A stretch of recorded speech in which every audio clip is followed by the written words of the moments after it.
Heal the world, make this a better place for you and for me and the entire human race. There are people dying, but if you care enough for the living, make a better place for you and for me. Hello, everybody. I'm Lady Cheryl. Welcome to my YouTube channel. In this episode, I'm going to share with you some of the plants that I have growing for my emergency garden that was inspired to donate food to other people. Okay, let's get started. First time I've been over to my daughter's house since February, the last of February, and here is the food that I gave them for the emergency from the emergency garden. It's looking good. They put it in a nice shaded space because the lettuce, kale, and mustard greens are not warm weather crops. And it's going to be getting hot here. Let me do a closer look. It's looking beautiful. Here's an old picture of my daughter and I. People used to say we look like twins. I'm coming. I just wanted to film it. Okay. All right. Let's go over here and let's check out these little white radishes. Got a little bit too much water from the rain, but they're looking good. And the butter crunch lettuce is coming along nice. The beans are coming along nicely. Actually, I let this one get too big. Let me pull it. Pepper Place is looking good. They have little bitty peppers on them, as you can see right here. Let me see. Right there. And there's a little white one. Where is it? It's so hard to get the focus when you want it to. But they're doing real well. Now, let's go over here. You're not going to believe this. Bam. This is not even a week old. Look at this blue Hubbard squash. I'm going to have to get it in the ground because I'm going to thin it out. I'm only going to have 4 growing in the container, and the rest of them I'm going to put in the ground or containers. The corn is coming up. Looking good. Hey, check this out, guys. Remember I stirred this all up and amended it, added more potting mix to plant the corn? And I said if butternut squash comes up, it comes up. If it doesn't, it doesn't. Bam, I got 2. And lots of corn. So this corn is going to be pricked out. I'm only going to leave like 1, 2, 3, 4, 5, 6, 7, 8, 9 in the container because it's not quite 6 inches long. And who knows, I may put it all in the ground. I'll let you know what I decide. Whatever I do, I'm going to take you along the journey. This corn is for the emergency garden. I'm going to keep a little of this blue Hubbard squash for myself, and the rest of it is going to be going away. And I think I misspoke on the video. I think I told you guys that this was kale, but it's actually Swiss chard. Swiss chard. Yes. Okay. Now I'm going to show you some more emergency garden food. I'm going to take you outside. And look at that Wandering Jew plant. I paid $5.99 for a little piece about 4 inches long a couple years ago. I mean, it just grows like crazy. And you don't have to root it in water. All you have to do is take a little piece like this right here that's breaking off, and just stick it, move it, remove the leaves like this, and then just stick it in the ground. And this is what I was going to show you guys, how I just put some of this in this mulberry container grown tree. I'm just going to put my finger down here and dig a little hole. Push this in there. Cover it up and water it, and bam, it's gonna grow. And then I'll just scoop out all the rooted pieces, put them in a basket, and give it away as a gift. Peppers growing nicely out here. Loaded with peppers. That's the 3-year-old plant. Okay, so we're moving on over here. Look at our cucumbers. Emergency food. But here's some okra. okra, okra, okra, okra. And let me show you this over here in my lemon plant. This is Mexican petunia. I'm gonna dig those up, plant them someplace. The wind, the rain, the birds scatter seeds, and they just start growing. And once you do this for a while, you'll start recognizing the plants when they're small. You'll know what they are.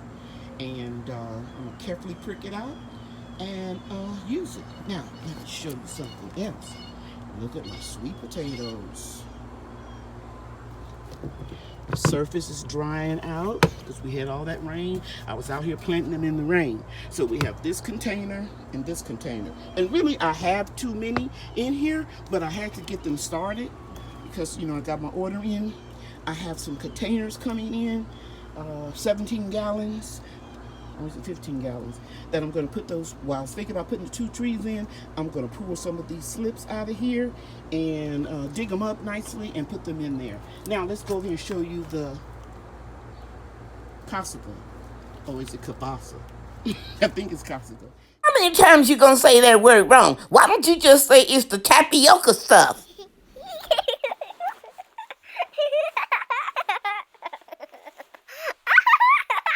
It's going to seed over here because I planted this in and look right here.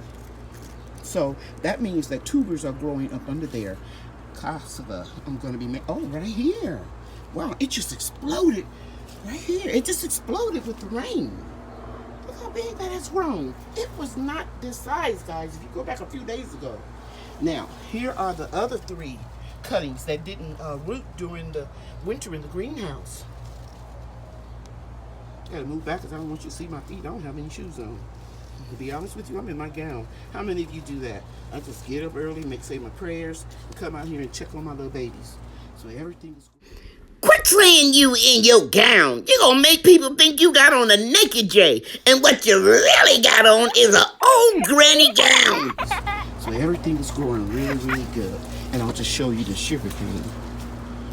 Okay, and I have a lot of stuff growing up under the gazebo. I'll show you that in another video. Well, I'll show you the black-eyed peas. California black-eyed peas. Growing here, and growing here. And let me just really quickly show you how big my Satsuma little oranges are getting. A little yellowing because of all the rain we got, the flash floods. We can't help that. You know, some things are out of our control. Here's a volunteer forage. It attracts butterflies. And by the way, that's some sugar cane. I didn't have enough room to put it in the container. And by the way, that sugar cane is being grown from pieces of sugar cane that I grew the previous year. And let me pan back over here and show you the sugar cane right there. I'm growing sugarcane for the 2nd year so my grandchildren can experience what I did as a child. My grandfather having sugar cane and giving us a little piece to chew on it. These are memories that they will never forget. I know I am soon to be 66 and I will never forget chewing on sugar cane and was so happy and excited to learn that the majority of the granulated sugar comes from sugar cane. And then I taught my children that you can get sugar from other sources like beets and corn. And I can go on and on, but I don't want to make this video too long. So I just want to share that with you guys. What do you guys do with your onions after you wash them and get all the green onions that you want to keep and freeze? What do you do with your scraps? Well, let me show you what for green onions. I cut them up. And then I take them to my garden beds. And they help to repel insects. So I'll add a little bit in containers and just let them sit there and dry. And I'll add some to the raised garden beds. Let me take you outside and show you. Here I am outside in garden bed number 1. And I'm just going to take a handful of these scraps and just spread them. And tomatoes are doing real well, but you can see I still have some yellowing. I have leaves to remove. But that happened because we had flash floods and the plants got too much water. This plant right here is looking much better. Not too much yellowing at all on this plant. But This tomato plant has a lot of yellow leaves around the bottom. And I'm just sharing this with you so you'll know that everything is now all peaches and cream in the garden. And too much water will have some residual effects on your garden. So after these 3 days of rain that we're supposed to be getting, I'll come down here and I'll pull off all the bad spots, bad branches. And so over here, this garden bed is doing much better. There's not a lot of yellowing, but around my tomato plants and beautiful pepper plant there flowering, I'm gonna throw some of these onion scraps, and I will distribute the rest of these in my garden boxes. Okay, bye for now.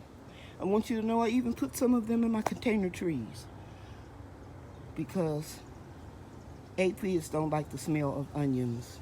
And so when you have new trees with, new leaves, those sweet, tender leaves are the leaves that the aphids will attract.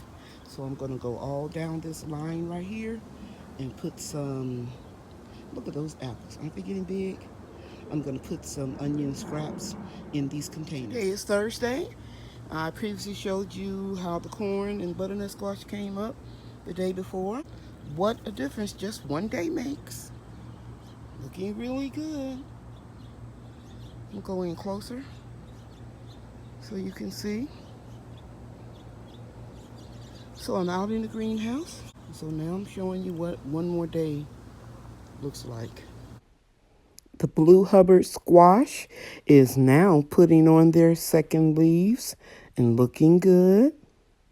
So they will be transplanted very soon. If you didn't know, these leaves of this blue Hubbard squash grow tremendously big. I was so surprised last year when I grew it for the first time. I mean, the leaves are just incredible, and they're not even a week old. And the Swiss chard is doing well too.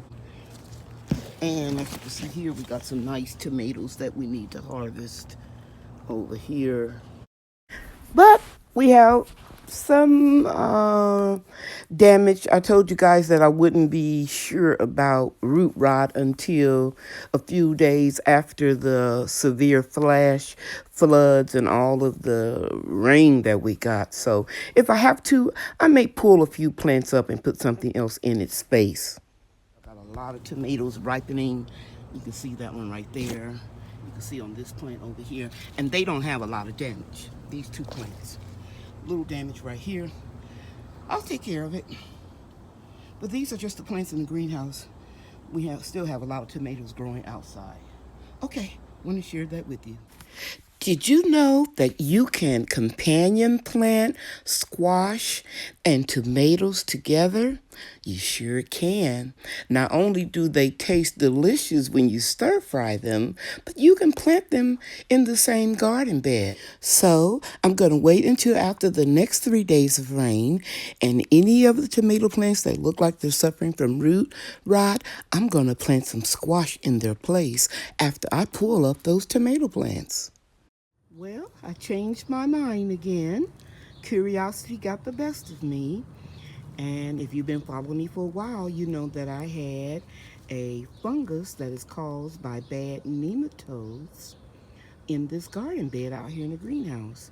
And I grew marigolds for 1 solid year, and they killed these microscopic pathogenic bacteria that the nematodes leave behind and cause a fungus. Anyway, I decided to pull this plant up because it was dying of root rot. And as you can see here, the roots look really good. And right now I'm going to insert a picture of what the roots used to look like in this bed. Okay? So this is what knotted root looked like. And some things you just can't let nature take its course. It will ruin your soil. This knotted root fungus will eat at the roots of your plants, and your plants would just start to shrivel up. And if you're lucky for them to produce anything, they'll come out looking deformed. And that's how you know something funny is going on beneath the soil at the roots, because your food just won't be produced looking healthy. As you can see from that picture, all is well in this bed, so I'm pulling up this tomato plant. That'll free up some good real estate in this bed. And I'm going to grow some butternut squash. I'm going to put 2 plants right in here. And I'm going to get the 2 plants from right there. And they are putting on the second set of leaves, so it's a perfect time for me to prick them out. And I'm not going to be able to show you that because I need both hands so I can carefully remove the plants, and I'll come back when I have them in the ground. Okay, so that tomato plant is up. It's right there. It'll go in the compost. And this one is still yellow, but it has a lot of tomatoes growing on it. It's going closer so you can see there's a lot of tomatoes here. And here, and you can see some over there, and of course the ones right down here. There's 3, but this plant may be able to be saved. I'm not sure.